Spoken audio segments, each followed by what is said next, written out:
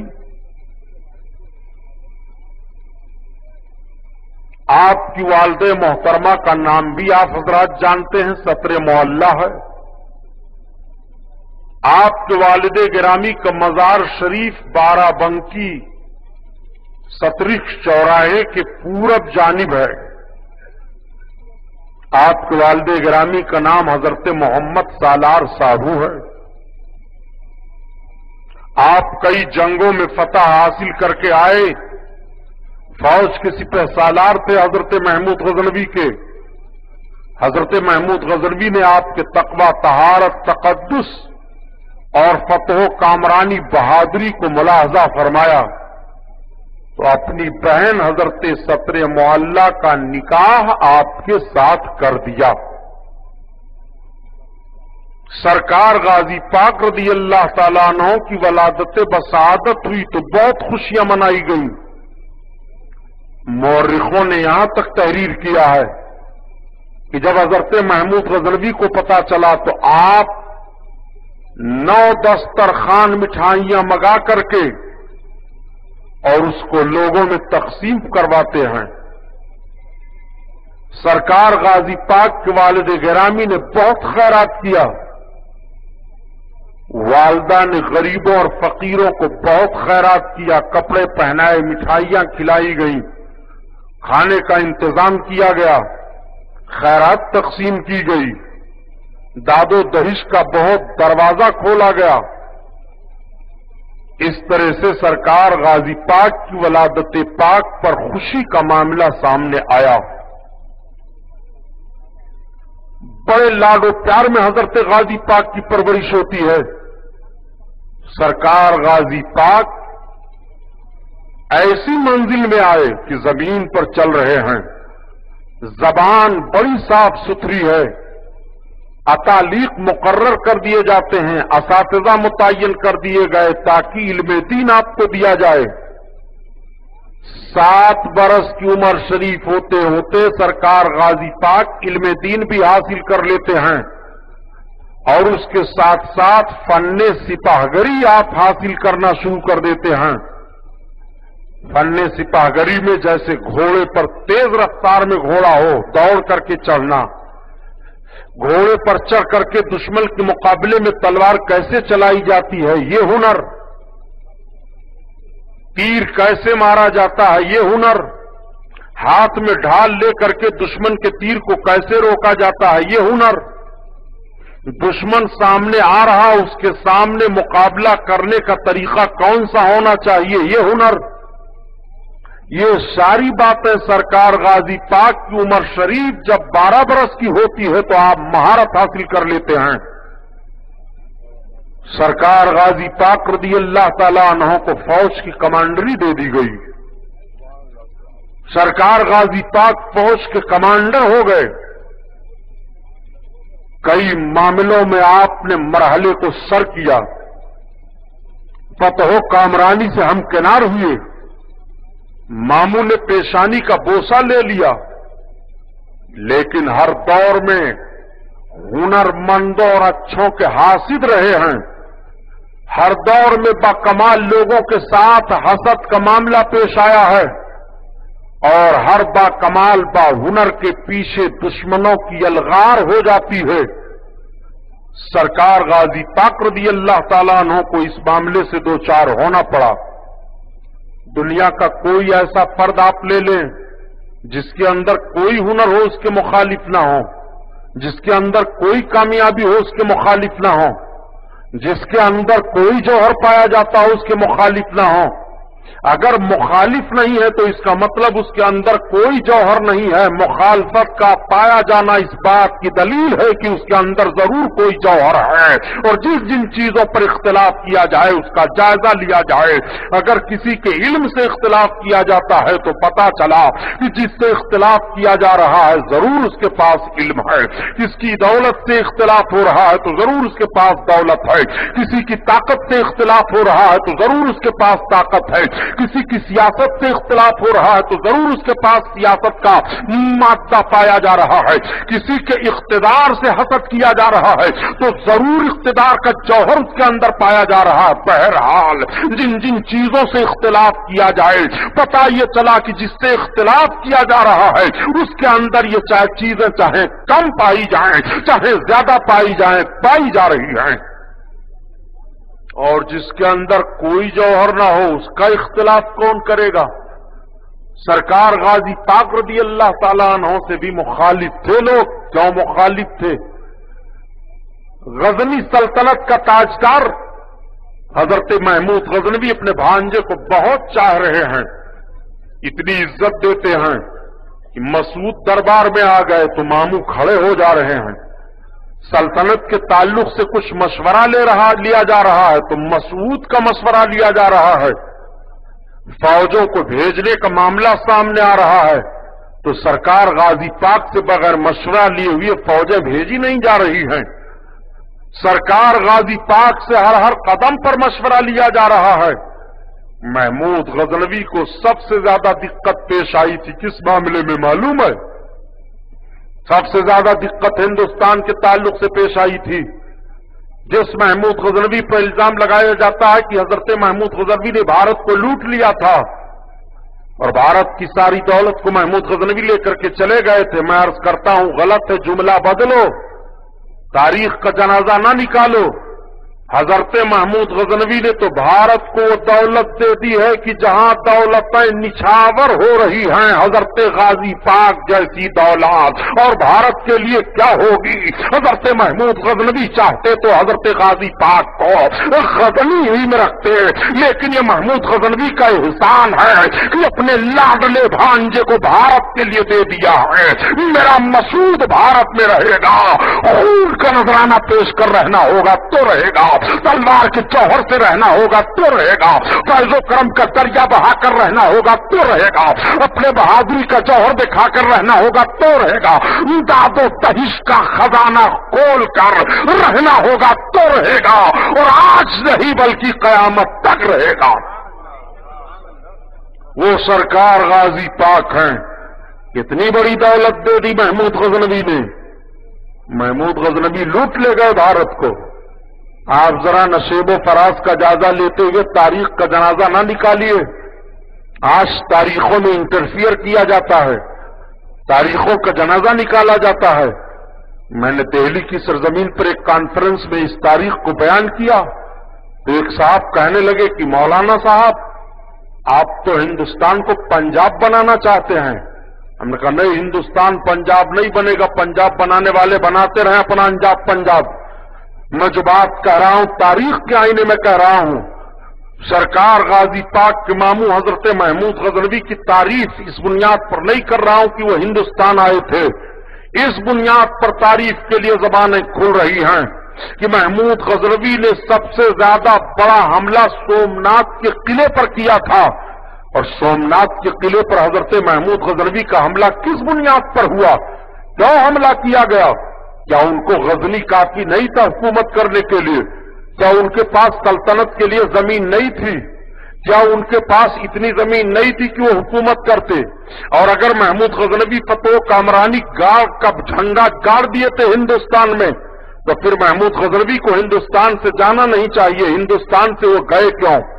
ہندوستان سے ان کو جوہر دولت کا لے کر کے جانا تھا، نہیں بلکہ آپ تاریخ کا جائزہ لیجئے، 388 کنیاؤں کی آبرو سومناتھ کے قلعہ میں ہر دن لوٹی جا رہی تھی، ان کی آبرو پر ہر روز حملہ کیا جا رہا تھا، اور جب چیخ پڑی تھی وہ کنیائیں، یہ زمین کانپ رہی تھی اور سومناتھ کا قلعہ ہل رہا تھا، تو آواز دی گئی تھی اس اسلامی بہادر کو، جس اسلامی بہادر نے اپنے تقدسانہ ماحول سے بھارت کی سرزمین پر اس بات کو پاک کیا تھا اور ذہن و فکر دے دیا تھا کہ بھارت کی سرزمین پر کنیائیں اب آبرو مندانہ جیون بتائیں گی، کسی کے ظلم و شکار میں رہ کر کے اپنے عصمت کا سودا نہیں کریں گی۔ آپ ذرا اس تاریخ کا جائزہ کیوں نہیں لیتے ہیں؟ محمود غزنوی نے 16 بار حملہ کیا تھا، اور 17ویں بار میں حضرت محمود غزنوی کو سومناتھ کے قلعہ پر فتح ملی تھی۔ آج کچھ لوگ جب کہہ دیا کرتے ہیں تو مسلمان تو پسپا نظر آتے ہیں، مسلمانوں کے لیے تو ہر طرف تباہی اور بربادی ہے، مسلمانوں کے لیے نہ کل تباہی تھی نہ آج تباہی ہے۔ آپ کہیں گے سبحانی صاحب، ابھی ماضی قریب میں بغداد کی سرزمین پر امریکہ کا ظلم ہوا، آج بھی امریکہ کی فوجیں اپنے ظلم و بربریت کی بنیاد پر بغداد کی سرزمین پر گھوم رہی ہیں، بغداد کے بچے چیخ رہے ہیں، بغداد کی جنتا مظاہرہ کرتے ہوئے سڑکوں پر نکل آتی ہے، بغداد میں آج بھی مسجدوں کی پامالیاں کی جا رہی ہیں، مزارات کے مجاوروں کو آج بھی قتل کیا جا رہا ہے، اور آپ کہہ رہے ہیں کہ مسلمان پسپا نہیں ہے۔ جی نہیں، نہ مسلمان کل پسپا تھے نہ آج پسپا ہے، نہ مسلمان کل تباہ تھے نہ آج تباہ ہیں۔ بغداد کی ایک تاریخ سامنے رکھ رہے ہو، بغداد کی کئی تاریخیں ہمارے سامنے ہیں، اور بغداد ہی نہیں بلکہ عالم اسلام کا جائزہ لیا جائے تو عالم اسلام کی تاریخیں ہمارے سامنے رہی ہیں۔ ہم جب اپنی تاریخ کا جائزہ لیتے ہیں تو ہمیں پتا چلتا ہے کہ ہم جب جب کٹے ہیں تب بڑھے ہیں، ہم جب جب جلے ہیں تب ہمیں زندگی ملی ہے، ہم جب جب برباد ہوئے ہیں تب آبادی ملی ہے۔ وہی بغداد کی سرزمین ہے جس بغداد کو ہلاکو نے تباہ کیا تھا، جس بغداد کو اور لوگوں نے تباہ کیا تھا، لیکن دنیا دیکھ رہی ہے کہ وہی بغداد کل بھی آباد تھا اور وہی بغداد آج بھی آباد ہے، اور وہ بغداد قیامت تک آباد رہے گا۔ اور سنو،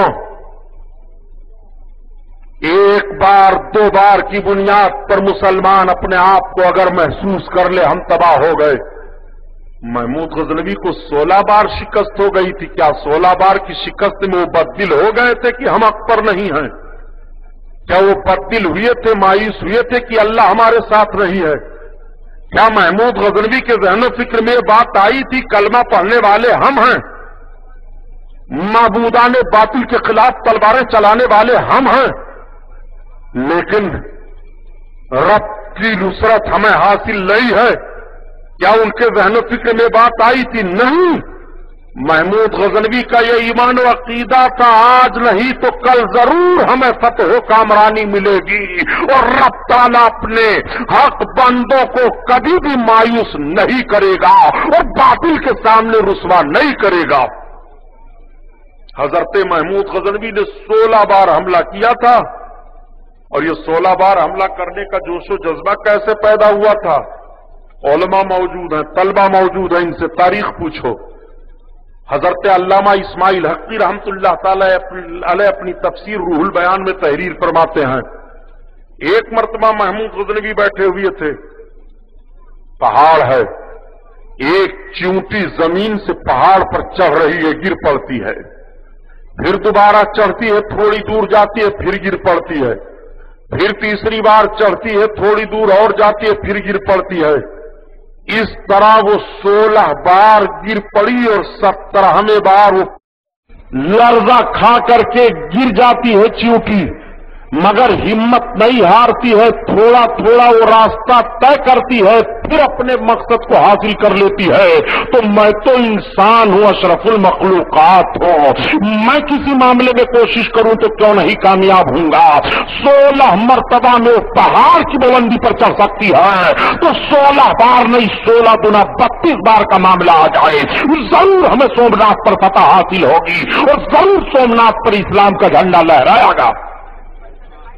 چنانچہ حضرت محمود غزنوی کی فوج حملہ آور ہوئی۔ وقت تو ایسا آ گیا تھا کہ اسلامی مجاہدین پھر پیچھے ہٹ رہے تھے، لیکن حضرت محمود غزنوی بزرگوں کے بڑے معتقد تھے۔ جب وہ حضرت ابو الحسن خرقانی سے بیعت ہوئے تھے، مرید بنے تھے، آپ کی بارگاہ میں بیٹھے تھے، جب چلنے لگے تو عرض کیا، حضور محمود کو کچھ نصیحت فرما دیں، سرکار محمود کو کچھ عطا فرما دیں۔ حضرت ابو الحسن خرقانی نے حضرت محمود غزنوی کو نصیحت کی، اور جب آپ چلنے لگے تو اپنے کرتے کو اٹھا کر کے دیا، محمود اس کو رکھ لو۔ حضور اس کو کیا کروں گا؟ محمود جب تیرے اوپر کوئی کٹھن وقت پیش آئے گا تب میرے کرتے کا وسیلہ رب کی بارگاہ میں پیش کرنا، تیرا کٹھن وقت دور ہو جائے گا۔ اپنے مرشد کے کرتے کو سینے سے لگایا، سر پر رکھا، لے کر کے چلے آئے۔ اب آپ ذرا اندازہ لگائیں، یہیں سے پتا چلا کہ بزرگوں کے تبرکات کو اپنے مرشد کے کرتے کو سینے سے لگایا، سر پر رکھا، لے کر کے چلے آئے۔ اب آپ ذرا اندازہ لگائیں، یہیں سے پتا چلا کہ بزرگوں کے تبرکات کو سینے سے لگانا، اپنے سر پر رکھنا اور برکت کے لیے رکھنا یہ آج کا طریقہ نہیں ہے، بریلی کے اعلیٰ حضرت نے نہیں ایجاد کیا ہے، بلکہ بہت پہلے کا طریقہ ہے، جب اعلیٰ حضرت کا وجود بھی دنیا میں نہیں ہوا تھا۔ یہ 400 ہجری کا معاملہ سامنے رکھا جا رہا ہے، 350 برس ہجری کا معاملہ سامنے رکھا جا رہا ہے۔ آج الزام لگا رہے ہو کہ عرسوں کو امام احمد رضا خان نے دیا ہے، بزرگوں کے مزارات پر جانا بریلی کے اعلیٰ حضرت نے دے دیا ہے، چادروں کا چڑھانا اعلیٰ حضرت نے دے دیا ہے۔ نجد کی بدماش اولادوں میں تم سے پوچھنا چاہتا ہوں، محمود غزنوی نے اپنے پیر مرشد حضرت ابو الحسن خرقانی کا کرتا لیا کہ نہیں لیا؟ اٹھا تاریخ پڑھ، تاریخ کا خون مت کر۔ جو قومیں اپنے تاریخ سے ناواقف ہوتی ہیں برباد کر دی جاتی ہیں، جن قوموں کو اپنی تاریخ کا علم نہیں ہوتا انہیں اپنے نشیب فراز کا کوئی علم نہیں ہوتا ہے۔ یہیں سے پتا چلا کہ حضرت محمود غزنوی اپنے مرشد گرامی کے کرتے کو لے رہے ہیں، لے کر کے آئے اور ساتھ رکھ رہے ہیں۔ جب سومناتھ کے قلعے پر فوج کا معاملہ پیش آیا، فوج پیچھے ہٹنے لگی، مجاہدین کے قدم میں پھر لغزش آ گئی، ان کی ہمت پست ہو گئی۔ محمود غزنوی نے وضو کیا، 2 رکعت نماز ادا کی، نماز ادا کرنے کے بعد اپنے ہاتھ میں وہ اپنے مرشد کا کرتا لیا، آنکھیں بھیگ گئیں۔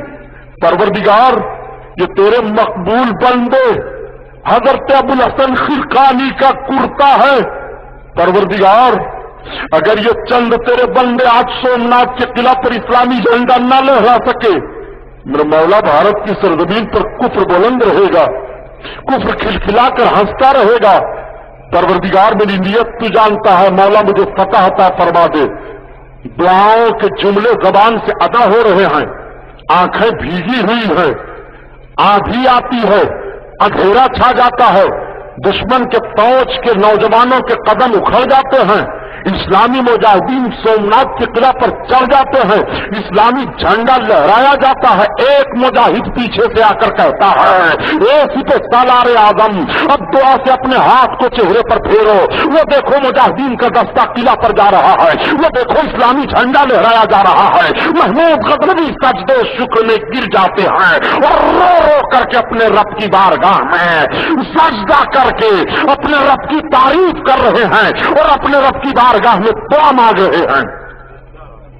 حضرت محمود غزنوی کی فوج کامیاب ہو گئی، جھنڈا لہرایا جا چکا، سارے معاملات سامنے آئے، پکڑا گیا، قلعہ میں رہنے والوں کی گرفتاری ہوئی، کچھ بھاگے، کچھ مارے گئے، کچھ کو چھوڑا گیا۔ لیکن ذرا دیکھو حضرت محمود غزنوی رات کا سناٹا ہوا، فوج لگی ہوئی ہے، قلعہ کا معاملہ سامنے ہے، آنکھیں بند ہو جاتی ہیں۔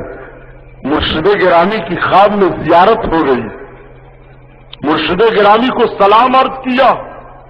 حضرت ابوالحسن خرقانی فرماتے محمود تو نے تو میرے کرتے کی آبرو لوٹ لی، چونک پڑے، میرے آقا آپ کے لباس سے تو رب تعالیٰ نے مجھے فتح عطا فرما دیا، سومناتھ کا قلعہ میں نے فتح کر لیا۔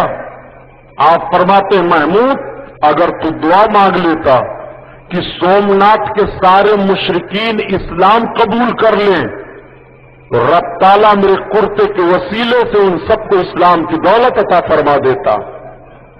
آپ ذرا غور فرمائیں، بزرگوں کے تبرکات میں کتنی برکتیں ہیں۔ بہرحال قلعہ کا معاملے سامنے آیا، جب سومناتھ کا قلعہ فتح ہوا تو آپ کو معلوم ہے جس بہرائچ کی سرزمین پر آج کفر کھلکھلا کر کے ہنس رہا ہے، سرکار غازی پاک رضی اللہ تعالیٰ عنہ بھی سومناتھ کی فتح میں شریک تھے۔ سرکار غازی پاک رضی اللہ تعالیٰ عنہ برابر کے شریک تھے، بلکہ فوج کے ایک حصہ کی کمانڈری کر رہے تھے۔ اور مورخین جب تحقیق کر کے بتاتے ہیں تو یہ بتاتے ہیں کہ داہنی جانب سے سومناتھ کے قلعہ پر فوج کا جو دستہ وہ داخل ہوا تھا، اس کی قیادت حضرت سیدنا محمود غزنوی کے بھانجے حضرت مسعود غازی کر رہے تھے اور یہ قلعہ کے اوپر چڑھ رہے تھے۔ انہوں نے داہنی طرف سے سومناتھ کے قلعے پر حملہ کیا تھا۔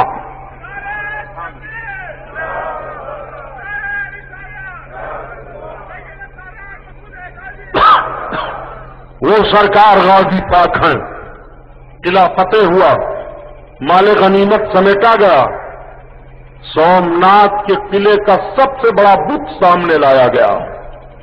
جب سب سے بڑا بت سامنے لایا جاتا تو معلوم ہے سومناتھ کتنا بڑا قلعہ تھا اور کتنا بڑا بت اس میں تھا۔ حضرت مفتی عبدالوحید صاحب قبلہ سے پوچھو، یہ علماء بیٹھے ہیں، حضرت شیخ سعدی رحمت اللہ تعالی علیہ اسی دور کے بزرگ ہیں۔ حضرت شیخ سعدی رحمت اللہ علیہ اپنی کتاب دوستہ کے 8ویں باب میں بیان فرماتے ہیں وہ سومناتھ کا قلعہ دیکھنے گئے تھے اور کس انداز سے اس میں تھے دیکھ کر کے اور کیا کیا انہوں نے دیکھا تھا، سب حضرت شیخ سعدی نے بیان فرمایا ہے، دوستہ کے 8ویں باب میں پڑھا لو۔ بڑا بت سامنے لایا گیا، معاملہ پیش آیا اس کو کیا کیا جائے، توڑ دیا جائے۔ کچھ پجاری سامنے آئے، کہا مہاراج آپ نے قلعہ کو فتح کر لیا، آپ مسلمان ہیں، ہم لوگوں نے سنا ہے مسلمان بڑے دیانتدار ہوتے ہیں۔ کہا الحمدللہ۔ کہا تو ایسا کیجئے کہ آپ نے فتح تو حاصل کر لیا، آپ اس بت کو نہ توڑیں، ہمیں دے دیں۔ حضرت محمود غزنوی نے فرمایا میں مشورہ کر لوں۔ کچھ لوگوں سے مشورہ کیا گیا تو ایسے مشورہ دینے والے تھے کہ سلطان جب یہ لوگ اس بت کے عوض میں تمام ہیرے جواہرات سونے چاندی دینے کے لیے تیار ہیں تو دے دیجئے ان کو بت۔ حضرت محمود غزنوی نے کہا ٹھہرو، میں مسعود کو بلاتا ہوں۔ حضرت مسعود غازی رضی اللہ تعالیٰ عنہ کو آپ نے اپنے خیمے میں بلایا۔ مسعود ایک بات یہ بتاؤ، سومناتھ کا قلعہ تو فتح ہو گیا، سب سے بڑا بت نکالا گیا ہے، مال غنیمت میں آیا ہے، کچھ لوگ کہہ رہے ہیں کہ اس کے عوض میں سونا چاندی دینے کے لیے ہیرے جواہرات جب تیار ہیں یہاں کے لوگ تو بت انہیں دے دیا جائے. آپ کیا کہتے ہو, بت دے دیا جائے کہ توڑ دیا جائے؟ تو سرکار غازی پاک کا جملہ ملاحظہ فرمائیے. یہی وہ سرکار غازی پاک ہیں جس غازی پاک کے تعلق سے بھارت کی حکومت بھی نگاہ گڑاتی رہتی ہے.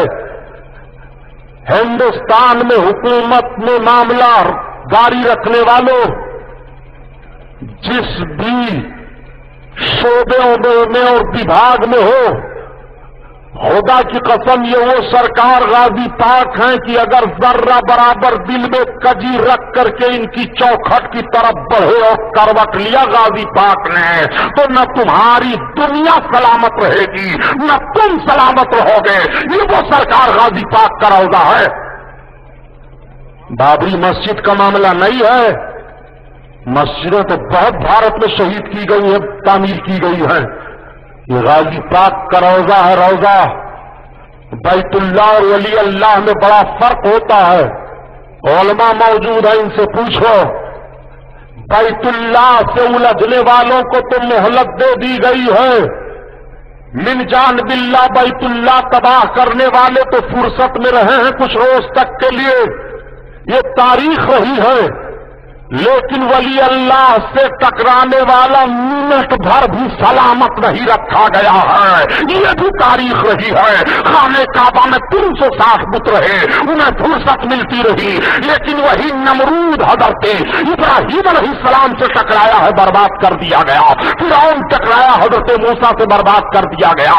اور جب کفاران مکہ رب کے محبوب سے ٹکرا رہے ہیں تو برباد کر دیے جا رہے ہیں, اور بیت اللہ بھی کو صاف کر دیا جا رہا ہے. بیت اللہ کا معاملہ الگ ہوتا ہے, ولی اللہ کا معاملہ الگ ہوتا ہے. اس بات کو ذہن میں رکھنا. مسلمان کو مار ڈالو گے یہ تمہارے اندر جوہر ہے, لیکن مسلمانوں میں جو ولی اللہ ہیں ان سے نگاہیں ملانے کے لیے تمہیں سوچنا پڑے گا. بہت ذمہ داری کے ساتھ بول رہا ہوں. تاریخ کا یہ ورق اس لیے سامنے رکھ رہا ہوں کہ آئے دن اخباروں میں بہرائچ غازی پاک کے تعلق سے باتیں پڑھنے کو ملتی ہیں. وشو ہندو پریشد, بجرنگ دل اور یس کے گندا ذہن فکر رکھنے والے لوگ جو ملک میں صرف فرقہ وارانہ فساد کا ماحول برپا کرنا چاہتے ہیں. حکومت ہند بھی غور و فکر سے یہ طے کر چکی ہے کہ یہ سب فرقہ وارانہ ماحول پیدا کرنے والی جماعتیں ہیں. یہ جماعتیں جو رشیوں اور منوں کے خلاف بولا کرتی ہیں, اللہ کے مقدس ولیوں کے خلاف بولا کرتی ہیں.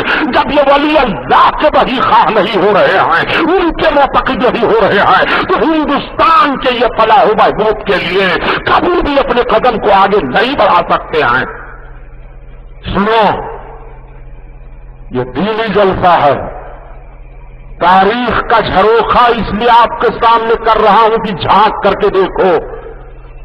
حضرت محمود غزنوی نے کتنا اچھا جملہ ارشاد فرمایا. بیٹا مسعود, میں تم سے رائے لے رہا ہوں. مامو جان کے سامنے آپ عرض کرتے, مامو جان آپ کو اختیار ہے,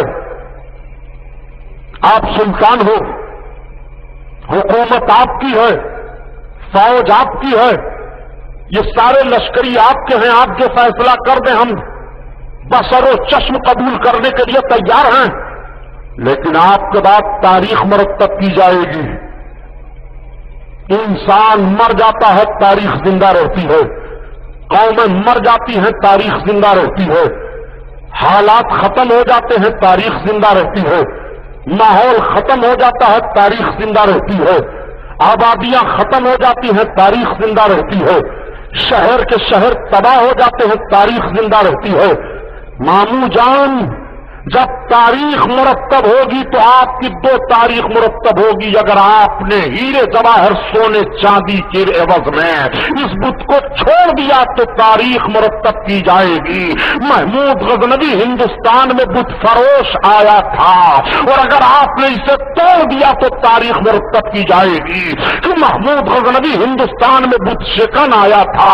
یہ بت شکن بننا چاہتے ہو تو آپ کو اختیار ہے, اور بت فروش بننا چاہتے ہو تو آپ کو اختیار ہے. اتنا سننا تھا کہ حضرت محمود غزنوی اپنی تلوار کو فضا میں لہرایا اور لہراتے ہوئے مارا بت کی گردن پر, بت ٹوٹ پڑا اور فرمایا مسعود, محمود دنیا سے بت شکن بن کر کے جانا چاہتا ہے, بت فروش بن کر کے نہیں جانا چاہتا ہے. آپ ذرا تاریخ کو سامنے رکھیں, بات کو سمجھیں. وہ سرکار غازی پاک رضی اللہ تعالیٰ عنہ ہیں. حضرت غازی پاک کے لیے یہ طے ہوا, کچھ لوگوں نے دیکھا کہ اگر محمود غزنوی کے قرب میں اسی طرح سے رہے تو سلطنت غزنی کے یہی مالک نہ بن جائیں تو ہم لوگوں کے لیے دقت ہو جائے. مشورہ دینے لگے. حضرت محمود غزنوی نے سمجھ لیا, ارشاد فرمایا بیٹا ادھر آؤ, تمہیں ہندوستان کی ذمہ داری دی جاتی ہے, ہندوستان میں رہو, اپنی ماں کے پاس چلے جاؤ. سرکار غازی پاک رضی اللہ تعالیٰ انہوں نے منظور فرما لیا. سمجھ گئے آپ امام جان حاسدوں کی بنیاد پر اس طرح سے مجھے اچھا مشورہ دے رہے ہیں. فوجیں دی گئی, فوج کا دستہ دیا گیا. سرکار غازی پاک دلی ہوتے ہوئے آ رہے ہیں. دلی کو آپ نے فتح کر لیا. چند جھڑپیں ہی وہاں کے راجاؤں سے. دلی آپ کے قبضہ و اختیار میں ہے. لوگوں نے عرض کیا حضور آپ یہیں رہیں, آپ نے فرمایا نہیں میری منزل اور ہے. قنوج ہوتے ہوئے سرکار غازی پاک بڑھ رہے ہیں آگے. راستے میں کئی مارکے سامنے آئے. لوگ جب کہتے ہیں کہ محمود غزنوی بھارت کو لوٹ لے گئے, محمود غزنوی کے بھانجے حضرت مسعود غازی کو دیکھو. قنوج سے چلتے ہوئے جب آپ راستے میں پاؤں ڈالتے ہیں, لشکریوں نے کہا حضور ہمارے پاس کھانے پینے کا سامان کچھ گھٹ رہا ہے. آپ نے فرمایا سامنے آبادی ہے, آبادی سے اگر ایک نمک کا کنکڑ بھی لانا تو اس کی قیمت دے کر کے لانا.